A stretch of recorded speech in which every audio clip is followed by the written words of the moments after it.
chair and Africa expert at the National War College, she led student delegations, primarily veterans, to Southern and East Africa to meet with ambassadors, country teams, and heads of state. You're probably already impressed enough, but I'm going to add something else. She recently completed a 2-year novel writing program at Stanford, and she's finishing her memoir titled The Diplomatic Diaries. And I know we're all in this room going to want an advanced copy of that, and in which she reflects on her years as a USAID public servant. So it's my honor on behalf of the College of Liberal Arts, and with the deepest gratitude to the Curris family for making space for this conversation and Elena's memory, to please join me in welcoming Monica Stein-Olson.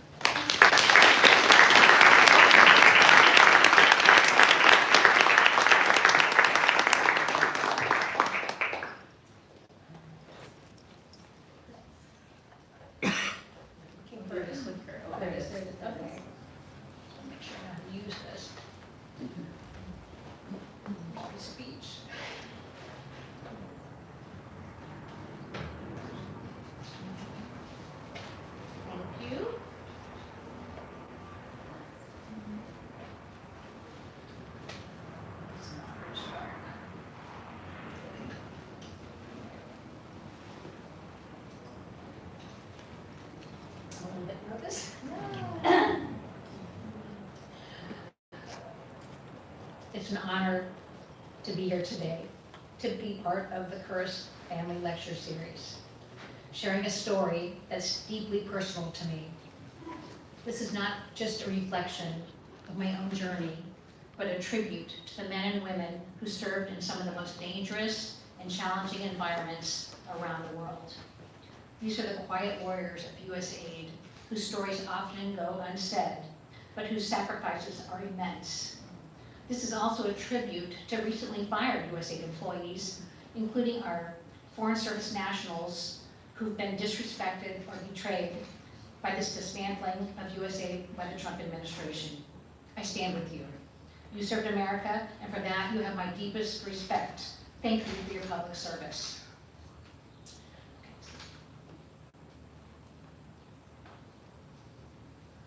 So, this is my final love letter to USAID, which I wrote on March 28th, 2025. Dear USAID, today, of all days, you cease to exist. Out of 14,000 employees, only 15 remain. And today, of all days, a 7.7 magnitude earthquake struck Myanmar, reverberating across Southeast Asia and causing widespread devastation, including the collapse of a high-rise building in Bangkok. For decades, you were always first on the ground, coordinating with donors, deploying seasoned teams, and delivering life-saving aid stamped from the American people. Your senior response team, based in Bangkok, knew this region intimately. You sent 3 aid workers to assess what you could provide to Myanmar, and today, on this very day, the earthquake, you were fired, either in country or en route. A cruel decision made by the Trump administration and carried out by Elon Musk's Doge dismantled your ability to act. It terminated the contracts that would have deployed the world's top search and rescue teams from LA County and Fairfax, Virginia. You were kneecapped, you were hogtied, you no longer have the capacity to respond. You could no longer save lives. Just 9 weeks ago, on January 20th, you were America's fastest and most effective civilian response to a humanitarian crisis anywhere in the world. You provided billions in humanitarian aid annually, responding to earthquakes, tsunamis, and refugee crises.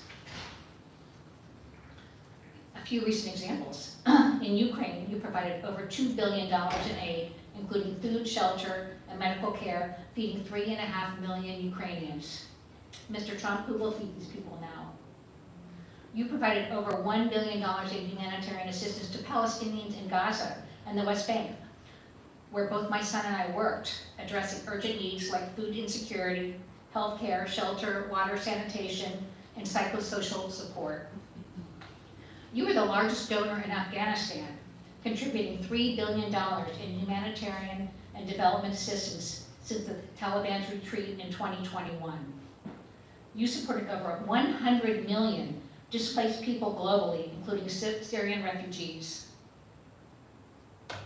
During the 2010 Haiti earthquake, I was there with you, managing relief efforts alongside our military, providing food, shelter, and medical aid to millions. You contained the Ebola outbreak in Guinea, Liberia, and Sierra Leone, saving countless lives. In just 9 weeks, you went from being the world's greatest humanitarian agency to nothing. Today in Myanmar, the world witnessed this cost. I'm writing this letter because I'm angry, I'm devastated, I'm enraged, I'm outraged. For 30 years, you were my life. I served you proudly. President John F. Kennedy knew what he was doing when he created you in November 1961 as an independent agency guided by the White House and the State Department. Your mission was ambitious: to advance U.S. soft power through socio-economic development, to lift the masses of newly independent states, nations, to foster viable democracies, and to strengthen economic ties, all while keeping communism at bay. And you did it. For over 60 years, you have stood as a pillar of global development and diplomacy. I was 4 years old when you were created, the daughter of a former POW in Nazi Germany and a 3-war veteran, a true Cold Warrior. My path to public service was set early. It was a calling, and you gave me purpose. I followed you to 8 countries as you advanced our national security and made us safer at home. When I was 28, I worked as an accountant in Silicon Valley, and I hated my job. I had no purpose. But when I watched the movie Gorillas in the Mist, I decided I would live and work in Africa, where over 75% of the world's poor lived, and I dreamed of making a difference with my life. I quit my job, moved to DC, and waitressed to support myself. I applied, I interviewed, I reapplied, I re-interviewed, I reapplied again. I was determined to claw my way into your agency. After 2 years, in 1989, I finally joined you as a Foreign Service officer, starting as an entry-level accountant. I had to start somewhere. My first posting was Mali, one of the poorest countries in the world. Before I deployed, I watched Hollywood films like Out of Africa and The African Queen, imagining romantic safaris and love affairs. But when I stepped off the plane in Bamako, I was struck by the staggering reality. Fewer than half the population had access to clean water, and the under 5 mortality rate was 23%. Literacy, life expectancy, infrastructure, everything lacked. The country depended heavily on foreign aid for basic services. We implemented a traditional development program, basic education, and primary health care. Aid from the American people.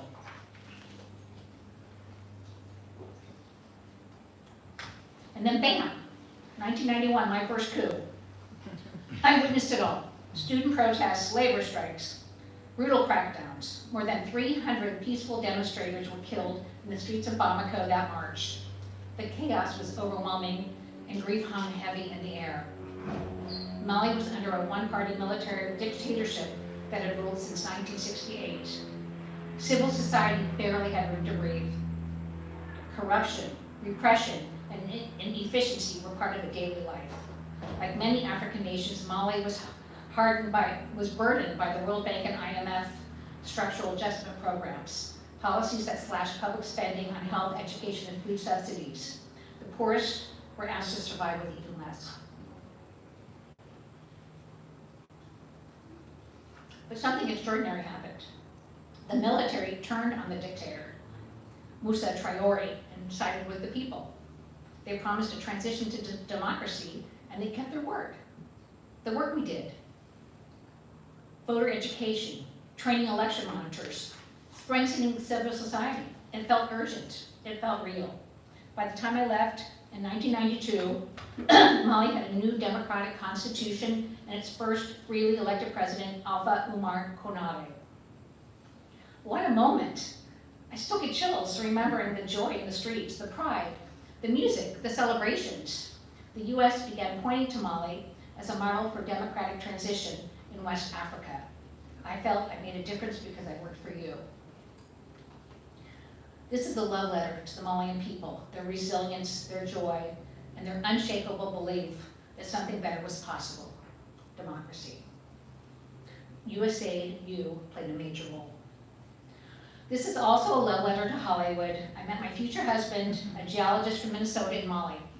We camped in the countryside and danced under the stars to the beat of African drums. Mali changed me. Steve and I have been married 32 years now.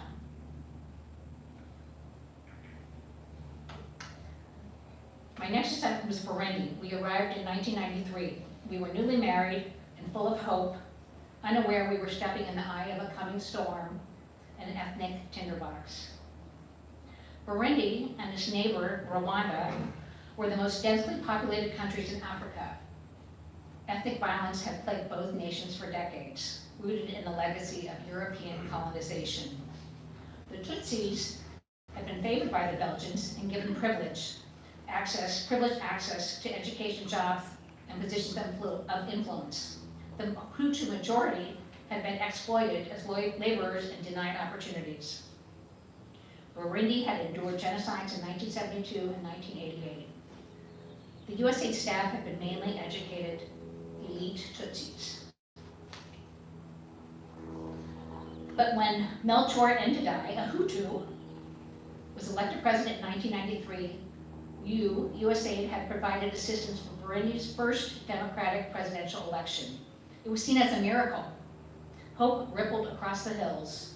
This was the first democratic transfer of power since independence. Steve and I camped in the countryside on weekends and felt removed from the past, invincible against the violence. We visited the Yungwe forest in Rwanda, where we hiked among ancient mahogany trees and watched colobus monkeys swinging through the canopies like flying skunks. On our way back, we would stop at the Le Cercle Nautique, and we ate grilled tilapia at a restaurant built on stilts over Lake Tanganyika. Hippos flicked dung in the shallows. Tourists leaned over the restaurant railing, angling for shots of the snorting, ear-wagging beasts. Hippos tiptoed onto land and twirled their tails, spreading their feces to impress the female hippos with their manly scent. It must have worked because I became pregnant.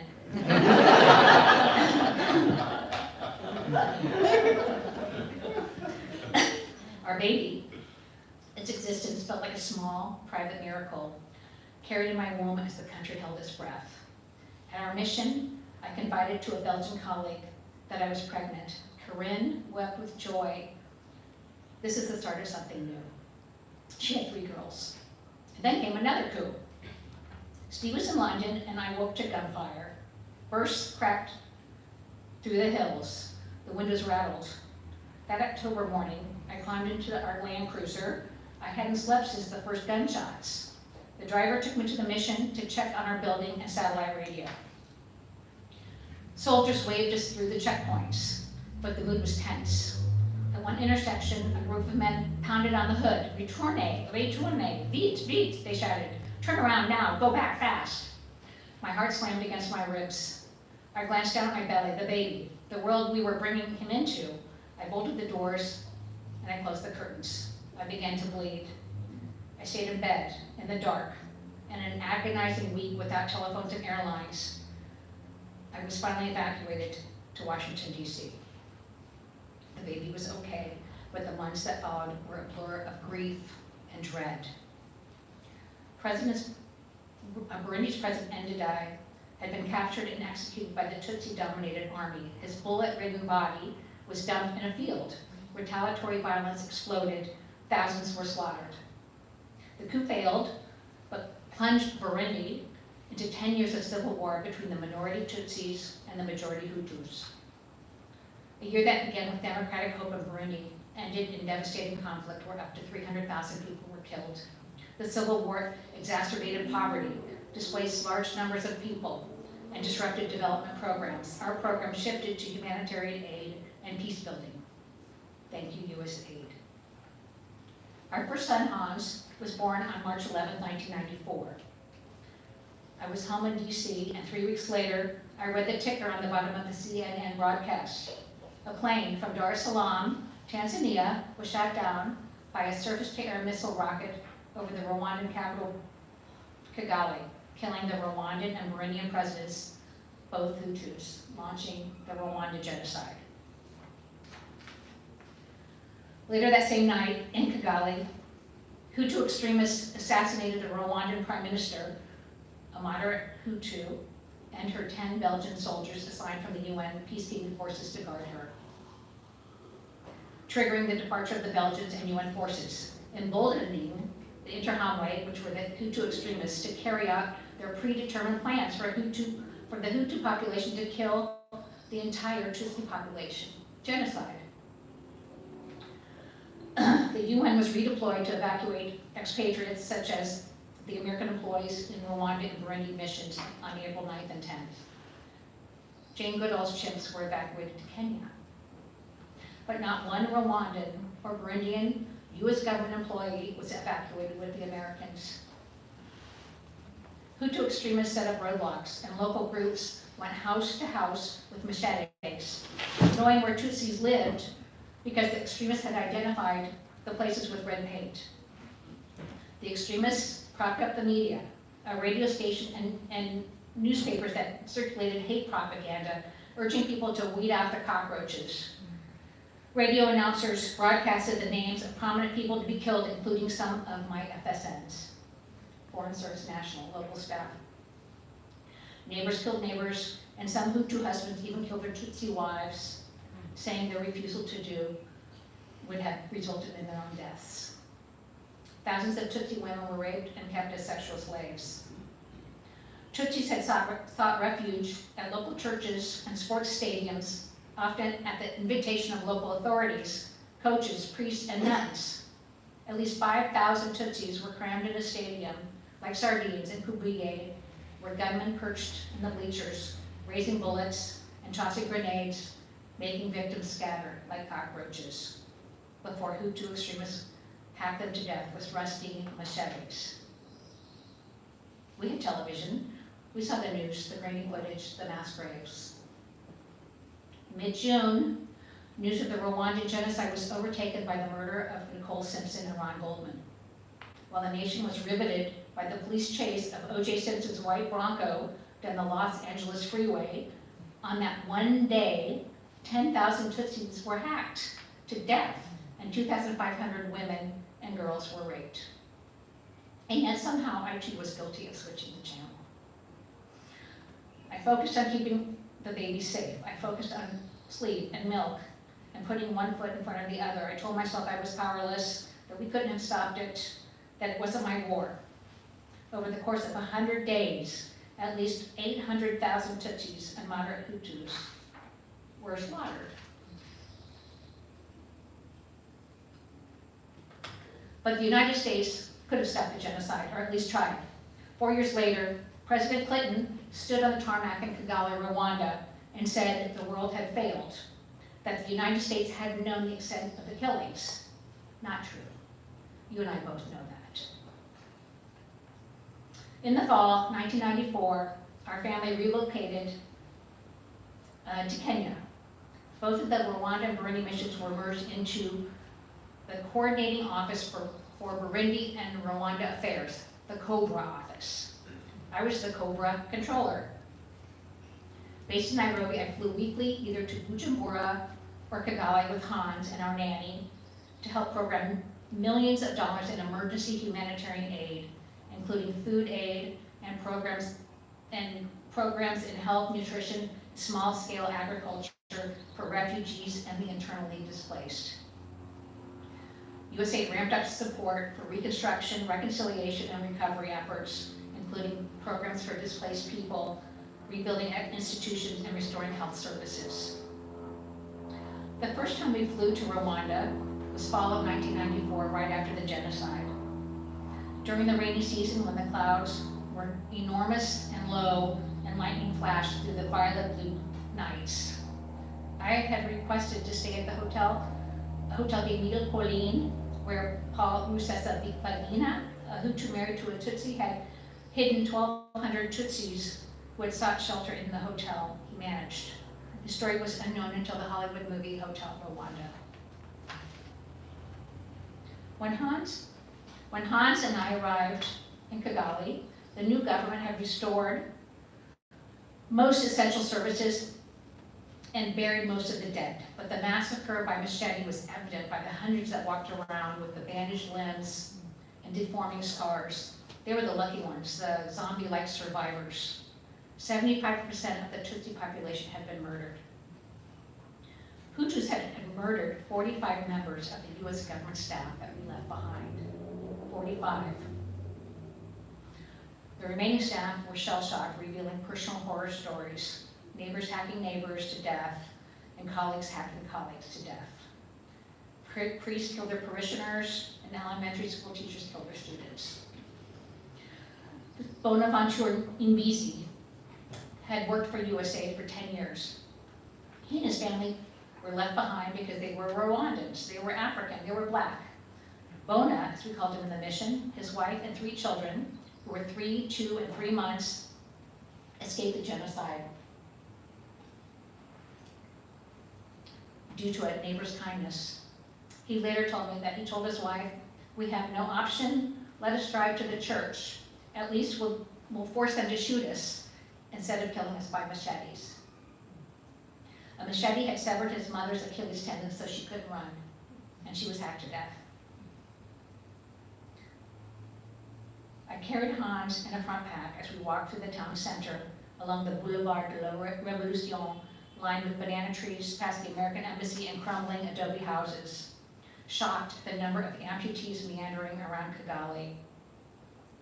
We walked down the red dirt roads, past blue metal doors, and through the dried bush strewn with the debris between high reed fences surrounding modest houses. The Soros Insurance building's plate glass atrium was spiderweb of bullet holes, and other buildings were pockmarked with grenade blasts. Your building, the USAID building, sported a shot-up facade.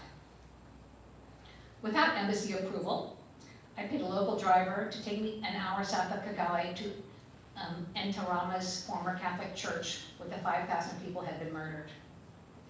Hundreds of skeletons were intertwined with pieces of batik patched over them, lonely skulls in the field, and a lower jaw attached to a neck, spine, and partial rib cage. My heart burst when I saw a tiny baby's jaw and pelvis with a baby's sandal stuck in it. On another trip to Bujumbura, Hans accompanied me and slept in a bassinet on Saturday mornings while I clucked with Corinne, my friend from the mission. She cradled Hans. "Il est très beau, mais tu dois avoir une fille. You need to have a baby girl." We laughed together. Back in Nairobi, Steve and I celebrated Hans's first birthday. That night, we listened to the BBC Africa News in English, reporting that Belgian citizens were murdered in Burundi. The next morning, I picked up the International Herald Tribune. The victim's car had its tires slashed by a booby trap. The family tried to flee, but were caught and shot despite pleading with the gunman. The woman was shot in the face and the girl in the throat. This love letter is for my friend Corinne and her daughter Yasmin, both Burundian-born Belgians murdered 7 miles from the capital of their home. This love letter is for the 1 million Tutsis murdered in the genocide. This love letter is for the 45 Rwandans that the US government left behind. This love letter is for Bona Nyimbizi, who reopened at the USAID mission and then went on to become Minister of Commerce in Paul Kagame's ragtag government. 30 years later, Paul Kagame is still the dictator, and Bona is still part of his government.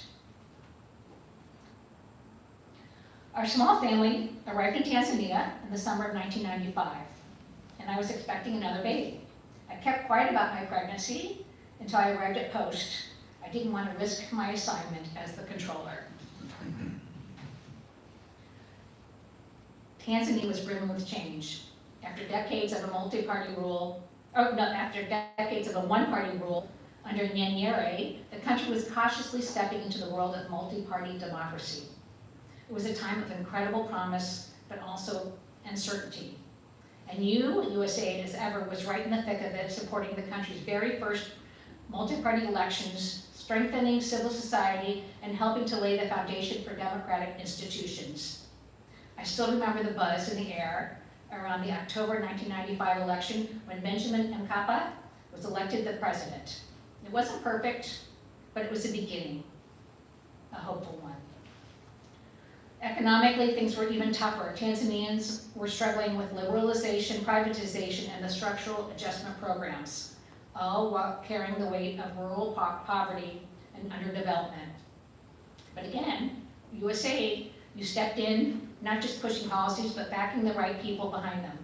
Whether it was supporting private enterprise or helping manage debt, the work you did mattered deeply, and I was right by your side. And then there was the health sector. It stretched painfully thin in the face of the HIV/AIDS crisis. At the time, the HIV prevalence rate among Tanzanians aged 15 to 39 was approximately 3.4%. The USAID program targeted the Kagera region on Lake Victoria, which reported an HIV prevalence rate of 24.2% among young adults. This love letter is for all the people you saved with the healthcare programs you put in more than 80 countries, including PEPFAR, the President's Emergency Plan for AIDS Relief, saving over 25 million lives through testing, treatment, and prevention. Child and maternal health helped reduce child deaths by over 50% in many countries, supported immunization programs that vaccinate millions annually. Family planning helped over 300 million couples access voluntary family planning services. Over 500 million bed nets were distributed via the President's Malaria Initiative. 3.6 million children under 5 treated for malnutrition in 2022 alone.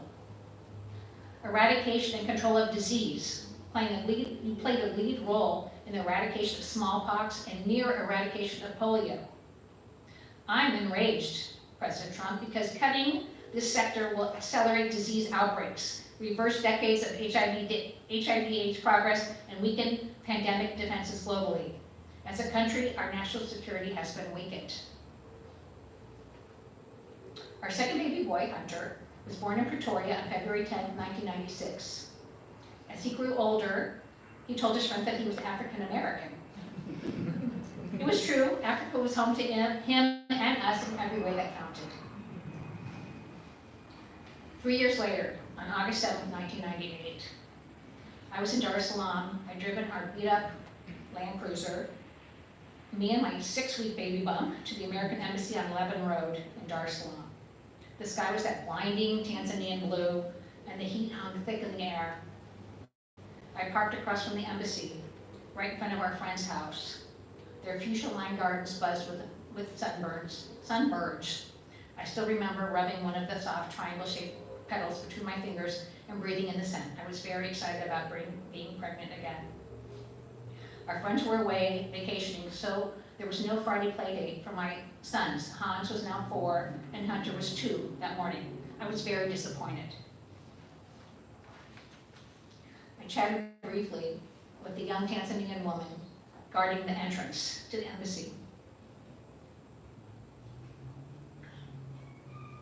She'd been taking secretarial courses at night, hoping to qualify for a job with USAID. I could tell she wanted to talk more about it. I wish I'd stayed, but I was always in a hurry. I noted the long line of Africans waiting in line to apply for a visa to the United States. After my OB checkout with Dr. Soder de Silva, by then a really dear friend, I picked up our mail, cashed a check, gassed up the car. I was heading to the USAID office, my heart full of dreams about hoping for a baby girl. At 10:39 a.m., everything shattered. A thunderous explosion tore through the air, the embassy gone, a bomb, a fireball. Dozens of Tanzanians vaporized in seconds. I'll never forget that sound, the force of it, nor the silence that followed.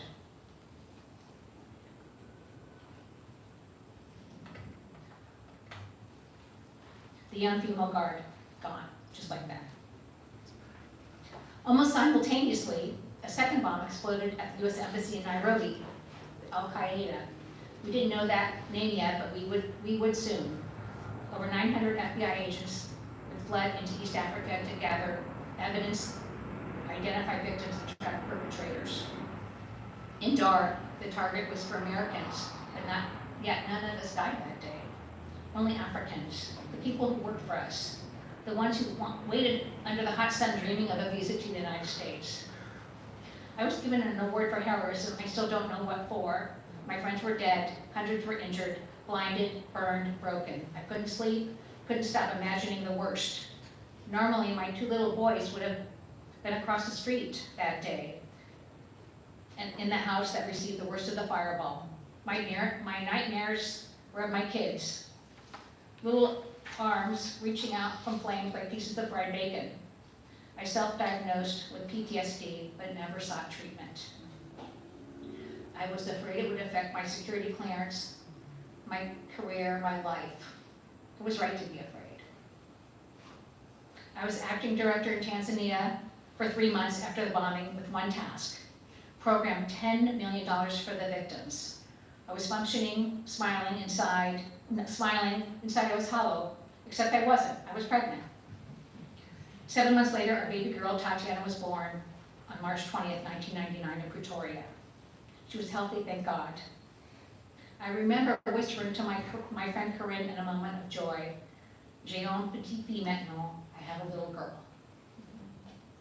This love letter is for the victims of the Al-Qaeda twin bombings. 224 people died in the blasts, including 12 Americans, which include a father and son team, and more than 4,500 people were wounded. This love letter is for Dr. Da Silva, who cared for the wounded and who had died too young, too soon. This love letter is for all the victims of terrorism, and most of all, this love letter is for my two little boys who remain safe. Our family had spent almost a decade in sub-Saharan Africa, and despite the danger, we found much to love. But with 3 small children under the age of 5, we decided that it was finally time to leave the continent after 2 coups, a civil war, genocide, and terrorist bombing. But Africa was a place where USAID taught me what it means to serve with purpose. In 2000, we moved to Moscow. That year, a snow-blanketed Red Square and Vladimir Putin rose to power following Yeltsin's resignation. I stepped into a new role finally as deputy director, no more accounting. The Berlin Wall had long since crumbled, the Soviet Union dissolved, but Russia's transformation was still raw. And wounds of collapse lingered in its economy, its politics as well. I had moved from traditional development programs in Africa to supporting a transitional economy, helping Russia prepare for the rigors of a free open market society. Your presence, USAID in Russia, for 20 years with a bold investment in the belief that democracy, civil society, and economic freedom could take root in the aftermath of the Soviet collapse. We stood with reformers, nurtured grassroots movements, supported independent media, and helped build the institutions that underpin any free society. You were important for our national security. You championed economic reform, stabilizing banks, encouraging privatization, nurturing entrepreneurship. You believed in the grassroots power, in citizen voices, in the integrity of elections, and the independence of courts. You dared to dream of a vibrant, self-sustaining civil society. In those fragile years of modest recovery for Russia, buoyed by rising oil prices, you stood firm, unyielding in mission, unwavering in your belief that democratic governance, civil society, and the rule of law could take root in the soil of post-Soviet state. You supported fragile NGOs, bolstered human rights efforts, and stood beside reformers trying to pull Russia out of the shadows of authoritarianism into the light of possibility. Then on September 11th, 2001, I watched the second tower fall on a small television set in my embassy office. The world changed, and so did you. Oh. Still, I remember the flowers outside the US Embassy in Moscow. The outpouring of love from ordinary Russians was unexpected, quiet, and beautiful. That too was your legacy. You became my witness, my companion in the dark. We would not let them win. Together, we met with Open Russia, the brainchild of Mikhail Khodorkovsky, the oligarch with audacious dreams of civil reform and perhaps even the presidency. He boldly signed a $6 million grant agreement with USAID to promote civil society, a counterweight to rising autocracy. I remember that room, I remember the promise. The following week, after the signing, Khodorkovsky was arrested and later sent to a Siberian gulag for 10 years for the dream of a robust civil society in Russia. Our other main private sector ally, Andrei Kozlov, deputy chair of the central bank, courageously fought money laundering and corruption supported by USAID programs. For that, he was assassinated. He gave his life for his beliefs, and so did investigative journalist Anna Politkovskaya. This love letter is for every civil society warrior who stood with us and for those who died trying. We witnessed the quiet suffocation of hope, the growing control, the silencing of dissent, the shuttering of voices we had worked so hard to amplify. Pro-democracy NGOs were dismantled.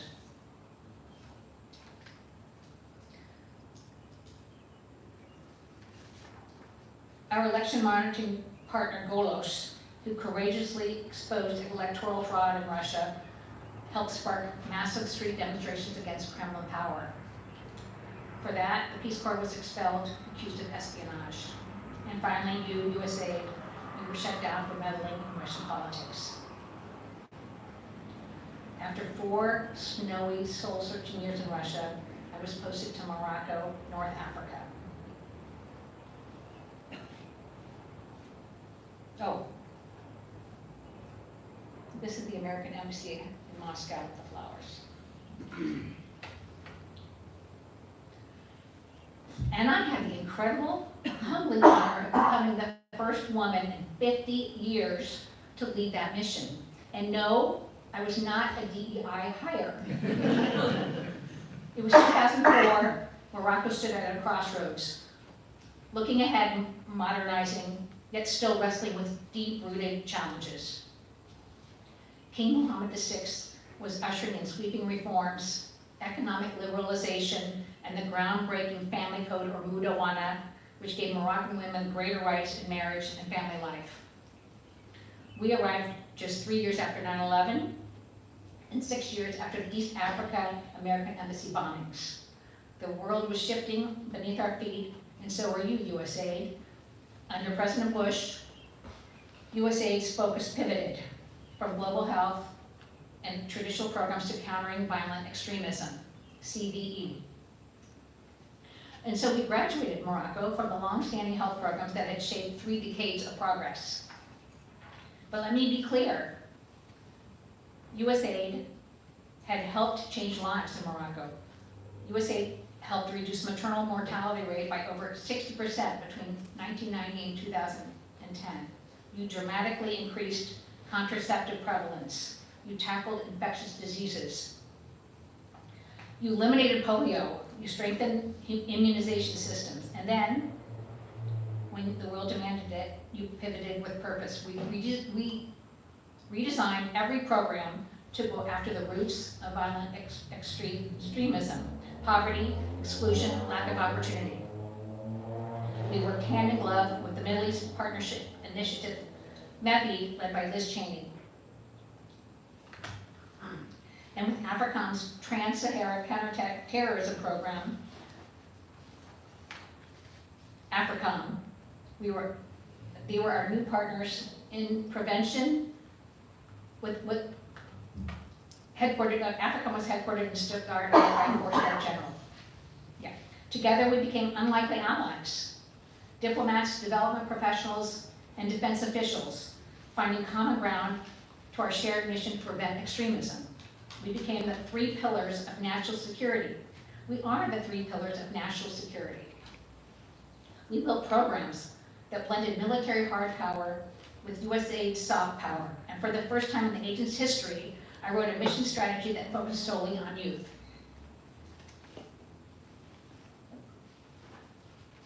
Why youth? Because in the MENA region, this is the Middle East North Africa region, half the population is under the age of 24. Many of them live in poverty. They're shut out, they're disenfranchised, they're disillusioned by systems they believe are rigged against them. And as the 2003 Casablanca bombings made tragically clear, at-risk youth are vulnerable.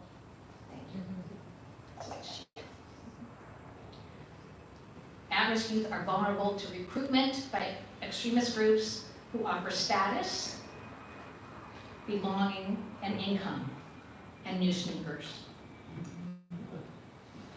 But when young people have access to quality education, when they have job training, vocational skills, a path to employment,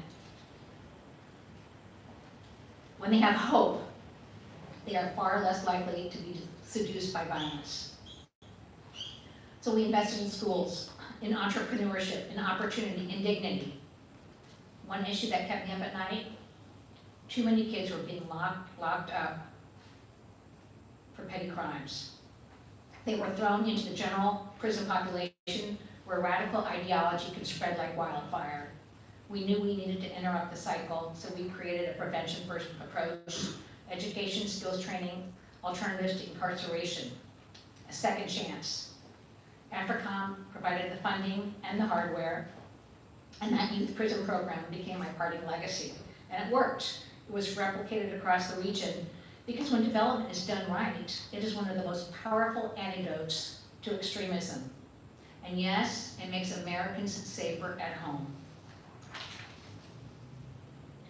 USAID is not just an aid agency. It's a vital part of our national security apparatus. This love letter is for our partners at AFRICOM who backed this prison program. But more than anything, love letter is for the young people of Morocco and across the region who carry the future on their shoulders.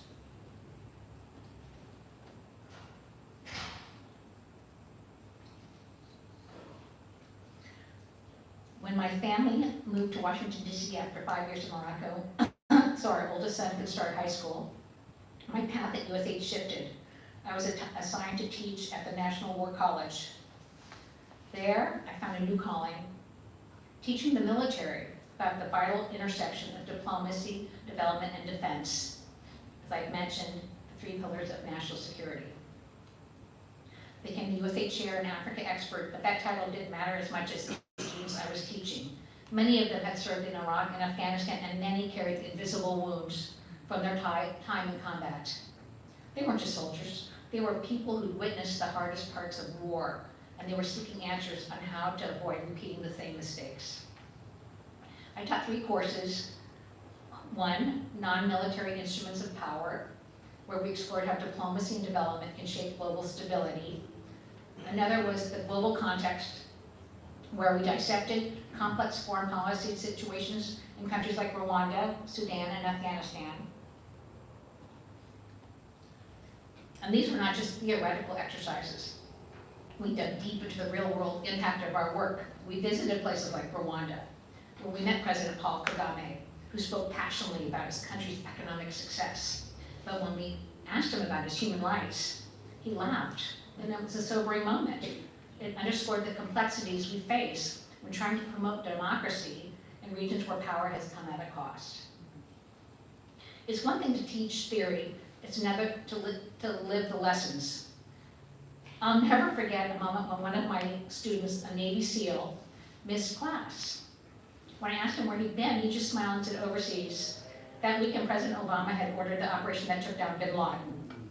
That's who we teach. That's who we serve beside. These are the people on the front lines of our national security, often without the recognition they deserve. This love letter is for all of my students, past and present, and for one of my favorite students, Chris Stevens, who went to Libya as ambassador and was tragically killed in Benghazi on September 11th, 2012. 3 others were killed with him, Sean Smith, an FSO, and 2 former Navy SEALs, Tyrone Woods and Glenn Doherty. After two years teaching, I was assigned as the Deputy Administrator for the Management Bureau, responsible for overseeing the USAID's overseas operations. I saw firsthand how our officers were affected by the stress and strain of working in high-risk environments. We weren't just operating in conflict zones. We were in places like Darfur, Afghanistan, Pakistan, and Sudan.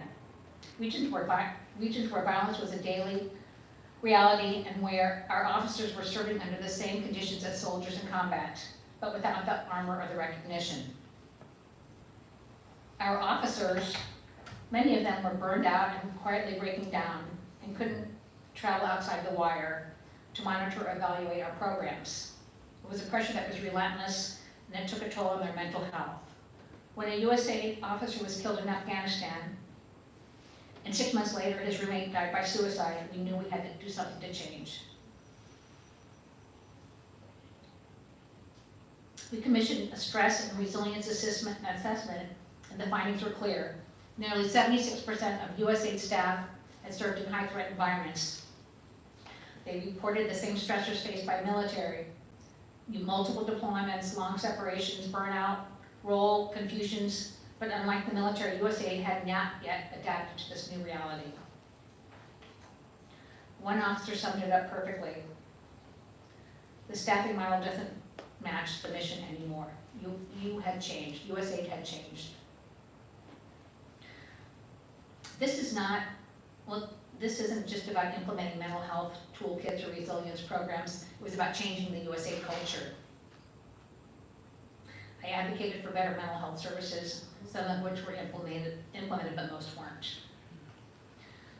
I was detailed to the State Department for a year, where I worked on Syria, and I set up a platform to cover cross-border aid to the Syrian opposition from eastern Turkey. I later managed the Libya portfolio for 2 years, working to stabilize the country after Gaddafi's fall. Our programs focused on democracy,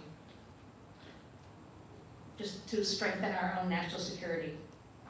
In Frankfurt, I was tasked to set up a regional hub to support programs in Lebanon and other high-threat areas.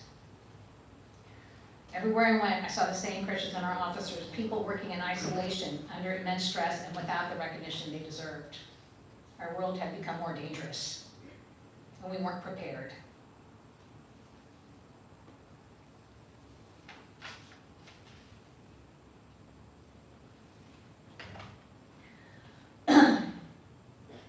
Almost done.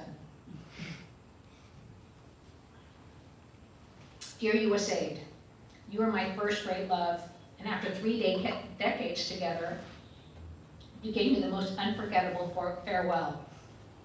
In 2016, I arrived in the West Bank and Gaza, ready to serve in what I believed would be the final chapter of our incredible 30-year romance. As your first female director to West Bank and Gaza, and again, I was not a DEI hire, I thought the stars had aligned. I thought that my former boss, Hillary Clinton, would be the first female president. I felt I would have the support needed to help build something lasting. Then came the plot twist. What started as a $400 million program aimed at building Palestinian institutions in support of a two-state solution ended for me in the heartbreak of closing out most of the mission, shutting down our office and closing doors on dreams. President Trump had been elected. It didn't happen overnight. It wasn't a single event. Not even the day he took office. No, it felt more like a whirlwind romance without the romance. First, Jared Kushner was handed Middle East peace.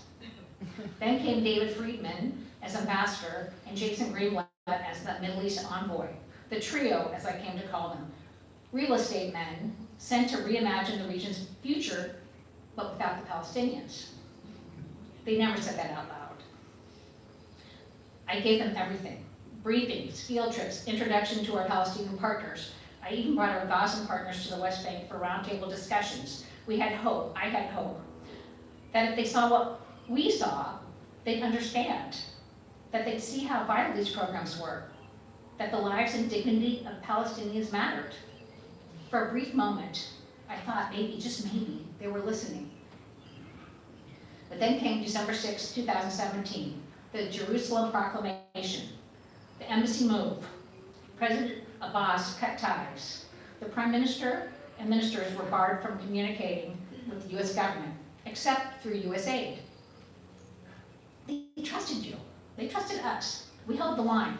I shuttled back and forth messages, tried to keep programs afloat. We fought to keep the mission alive, even as our FY17 funds were frozen and humanitarian aid was slashed. I'll never forget sitting across from Jared Kushner in Tel Aviv, making my final plea to save the 2 humanitarian programs in Gaza. 80% of the people depended on them, and I, ever loyal, believed I could convince him. I begged him. I believed compassion would win, but I was wrong, and I was asked to close the mission.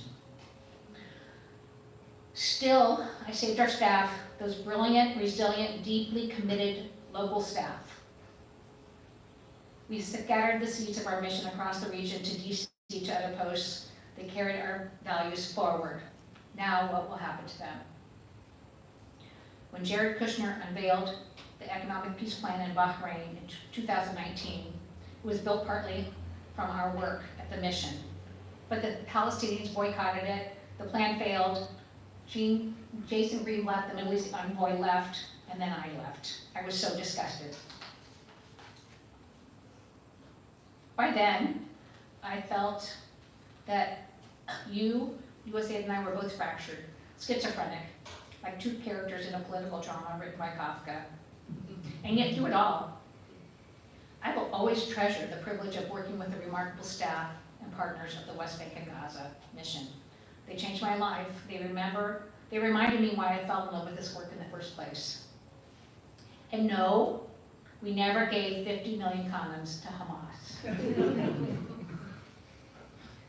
Finally, this love letter is for you, USAID, for our 2,000 Foreign Service officers that were just let go,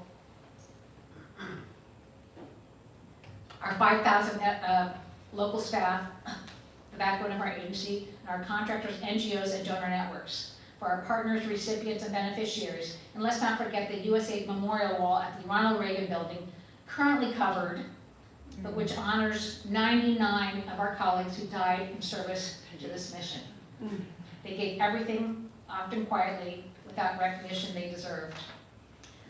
This dismantling was cruel and may erase your name, USAID, from headlines, but it will never erase what you've done. This letter is for all of you, the ones who have served with unwavering dedication, and for all the millions of lives you've touched. Dear USAID, thank you for the incredible family that I have and for the incredible circle of friends, and you know who you are. Shame on you, President Trump. You have blood on your hands, but you know that.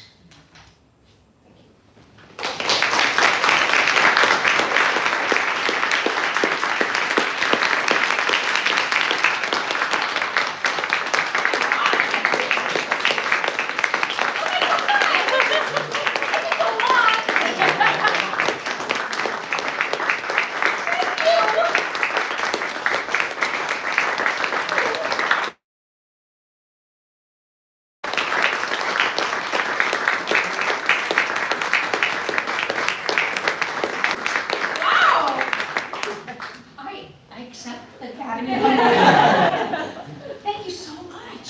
Thank you. I was so nervous. Oh, Joe, was it okay, Joe? Thank you for the courage Yes. of speaking up in this Oh. very difficult time. Thank you. you know I have nothing to lose. Except my last name's not the same as my husband's, so I might get deported. Okay, come on, I need the questions. What, can you tell me your name? Yes, hi, my name is Samuel King. I'm a master's degree student in studying geography. Thank you so much for your talk. It was very inspiring to myself. Just a little background, I was a Peace Corps volunteer in Zambia, Africa. Oh, so okay, good. Yeah, and I just came back last year. Oh, Yeah, so kind of fresh off the plane, I guess. lucky you that you're, yeah. Yes, and I'm part of this scholarship program here, and I intend on researching the dismantling of USAID.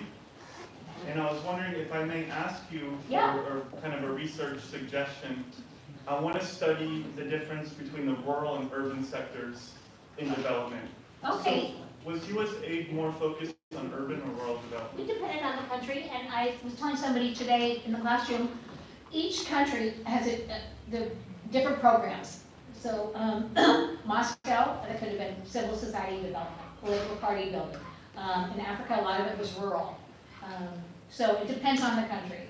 Okay. Okay, there's, originally there used to be sort of a cookie cutter approach, but then it didn't work. And I think the tragedy of dismantling USAID, we had learned so much over the last 60 years, so much, and we finally, you know, it's gone.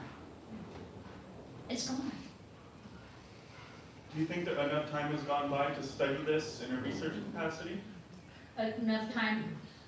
since the dismantling of USAID? Sure. Sure. Yeah, you know, and then it may come back. I mean, it depends on, I mean, I know that they're folding some programs into the State Department in 3 cones, and they're gonna build a 4th cone called humanitarians, which I hope many of you will apply to in 2 or 3 years. And then, so the question is for people that are thinking about foreign assistance, what it's gonna look like, because eventually Trump will be gone, I hope. And then either foreign aid will be built on that within the State Department, or it could be another USAID type agency. But you know, USAID, it did need to be reformed. There's no doubt about that. But we need foreign aid, and it wasn't that much money. It was for every 0.01%. yeah, 0.7%, but it was 1 penny out of every tax dollar. 1 penny. And what I was telling somebody today that it was, I mean, it was targeted first. And I do know that there was an investigation into Elon Musk's Ukraine project. He was being funded, part of his Starlink program was being funded by USAID, and there were some irregularities. And you know what was really weird about the dismantling? All of the inspector generals were fired right away. You couldn't go to anybody about questions.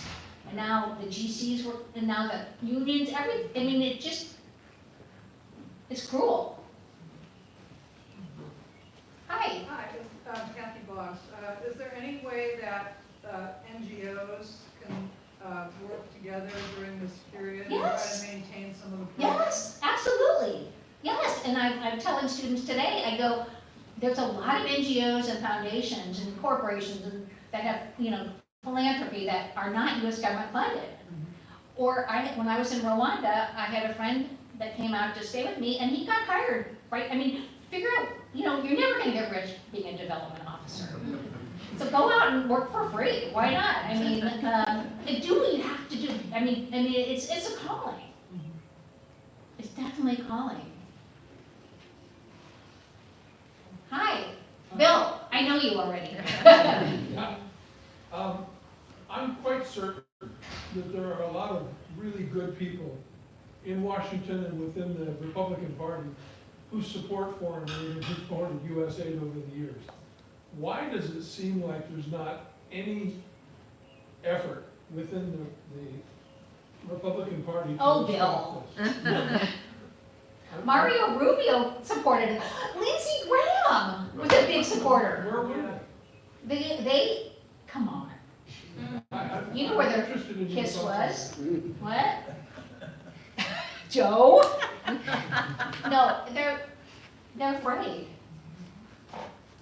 They have no backbone. And you know what? If Marco Ruby was shocked when USAID was dismantled because he had named himself the administrator, but he has, I mean, Trump would just remove him. Trump would remove him. He removes anybody that has, if there any, you all know this. You all know this, and people, I mean, I'm so proud of the Harvard University, and I'm hoping that more universities stand up. I mean, people have to stand up.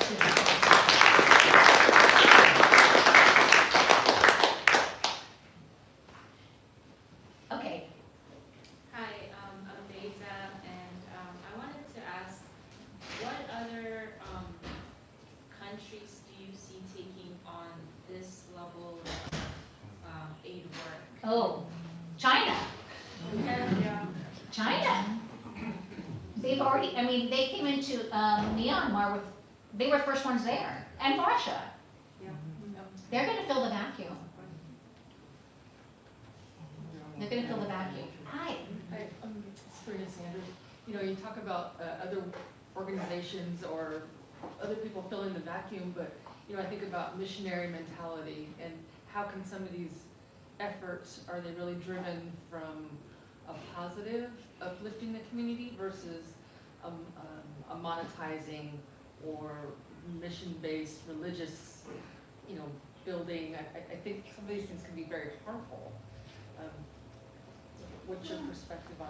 Yeah, I mean, we worked a lot with, I mean, like Catholic Relief Services and, I mean, I think, the religious, I mean, I can't remember, I think it was under Bush, we had began a religious initiative, where we had to work with religious NGOs. But, I mean, it was pretty mild in terms of the religious aspect, and it was just doing good. That's my experience. But let's. Oh, please, Yeah, sure. If there's no questions, I'll call on you, okay? Hi. Hi, I'm Gary Wilkinson. I'm a lecturer here in the business department, but, you know, I'm sorry. So I feel stronger in the classroom that I represent the university. Obviously, some of my students are actually there, so this is Hi. for them. They're fantastic. How could I inspire in a very non-political way, in a very even-handed way, non-ideological way, inspire students during these times? Is that question worthy of a business? Inspire, I'm sorry, Matt. I want to inspire students. I want to give them hope. I want to. Oh. That's why I'm here tonight. But I have to do it in a non. Just in general? In general. Oh, yeah. Well, I'm One not the sentence one. of inspiration. They're so magnificent. Thank you. You know, we gotta vote. We gotta vote. I mean, and we have, you know what we do up in Mendocino? Every day we call one of our Congress people or we call our senator. I mean, because they're data points. And I think some of these Republicans are gonna cave. I really do, I hope so. I mean, because they're getting a lot of pushback and revulsion from their constituents. But I think protesting, I worry about our international student protesting. I have to say that I have the local FSM for my mission in Libya. I mean, she's in DC with a green card, and she's posted things on Instagram that I know she could, I mean, we have free speech in this country, but I mean, she's not safe. And I say you've got to do something every day. You've got to call your congressman, write a postcard, whatever, but do something every day. It takes 5 minutes. Phone calls, less. Usually, you know, you get like an answering machine, but those are data points for them. Just leave a message. Be angry. I will follow up with an anecdote. A couple Sunday mornings ago, I got a letter from Jeff Bezos, well, actually Amazon. I published some books 7 or 8 years ago, and they said, your account is suspended. Why? Well, it's a certain book. I won't tell you the title that I wrote 7 years ago. But they said, there's questions about this book. There's questions about the sources. So until you respond, we're suspending your account. And I did respond. after my shock an hour later saying this was my material. And they responded back, you're now back in good graces, but we suggest you take a look at these books they've written. I'm not trying to say So that was just an anecdote. That's A good scary. show, a good show. It's scary. Yeah, no, we have to fight back. I mean, we have to stand together, because they'll pick individuals off, or individual universities, or individual law firms, or, we've got to stand together. And I went to, I think there were protests across the nation on April 10th. I went to one, but I mean, there's no message. The Democrats have got no message. The old ones have to retire. Right? Right, Joe? Some of them are friends of mine. I do this on the side. But you have young friends too. Yes. All right. Hi. Hi, my name is Tanya. Thank you very much for all the insights and experience that you have shared. So I'm just curious after, hearing about the different positions that you've worked at within the organization and the countries that you've been at. Could you share a bit maybe on some challenges or bottlenecks or areas of improvement that you could see within USAID looking back? Oh, like in terms of reforms?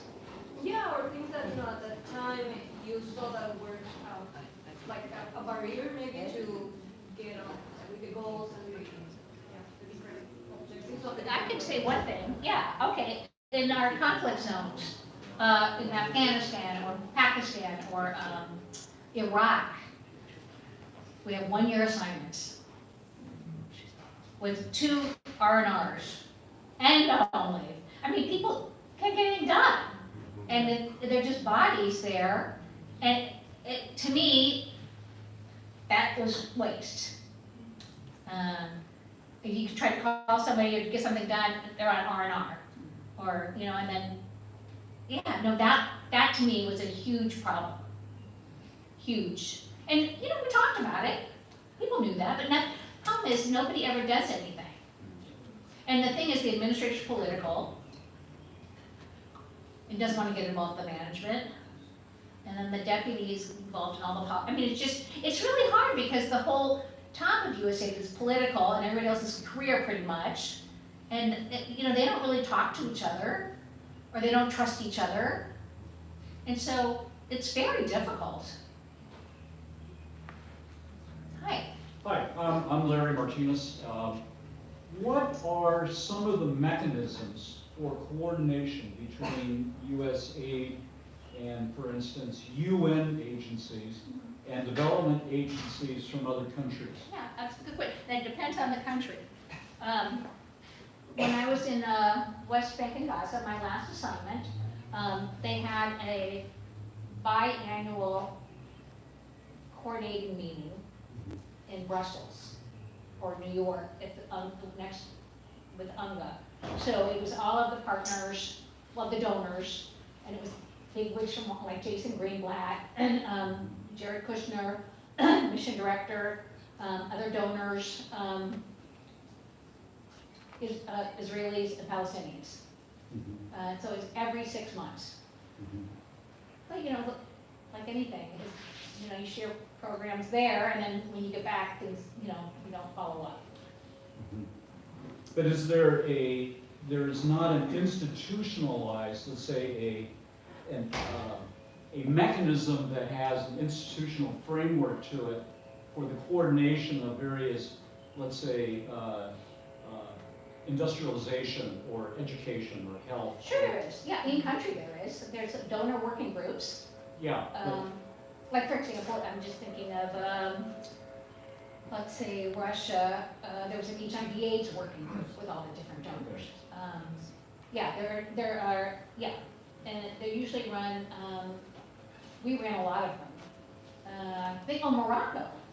Morocco had different working groups for each sector, and then we had one big one, like once a year. And then we also had a partners meeting, which is different, I mean, with our chiefs of party from our different implementing partners. It was partners meeting that everybody presented what they were doing. We would question them about their strategic planning. Yeah, so, yeah, there are definitely, systems in place for that. I think we have time for just one more question. Oh my God, it's, I know. and I'm here, right, for a few minutes. Yes, and then you can absolutely chat with Monica afterwards. Should we go, Bill? Yeah. This group is obviously academia. What? This group is obviously academia predominantly, right? I don't know. How can we get you in front of the lay public? This is the wrong group for you to talk to. There's a whole No, lot of I'm people. available, I'm retired. There's a whole lot of people who need to hear what you have to say. I'm happy to say it. And you know what, I have to thank Joe and Dino for giving me the courage to speak out. Because I have to tell you, this morning, my tone about the Trump administration was a lot lower. Thank you.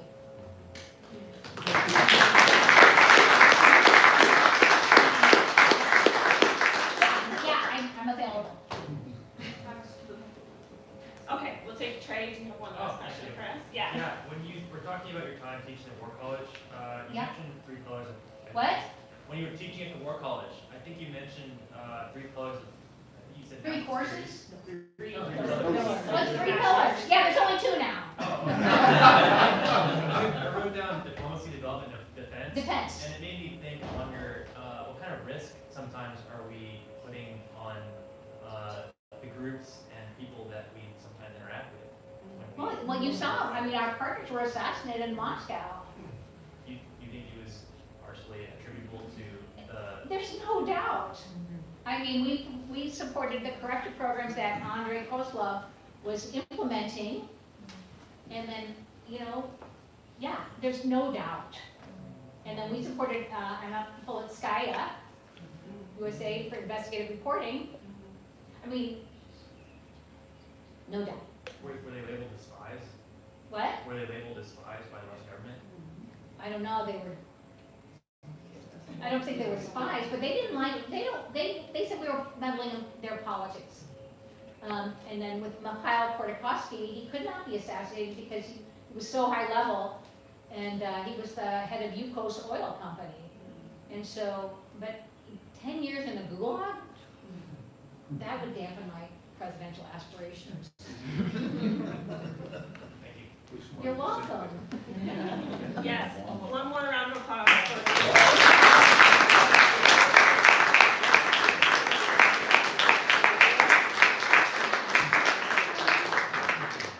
And Monica will be here for a few minutes if you want to chat, but thank you all.